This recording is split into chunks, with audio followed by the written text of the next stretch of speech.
Tallinna linnapea Edgar Savisaare suhtes on alates 2011. aastast algatatud 4 uurimist. Teame ka seda, et eelmisel sügisel esitati vaid 1 kahtlustus ja esitatud ei ole ühtegi süüdistust. No tundub, et uurimisorganid käituvad põhimõttel, et andke meile inimene, küll me talle süü leiame.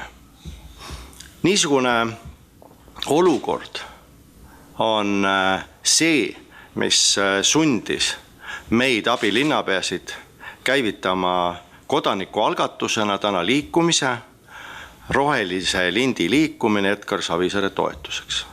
Meile on tõesti vastuvõetamatu Edgar Savisaarele korraldatav inimjaht. Me nõuame avalikkuse teavitamist menetlustoimingute tähtaegadest ning kalastamise lõpetamist tõendite kogumisel.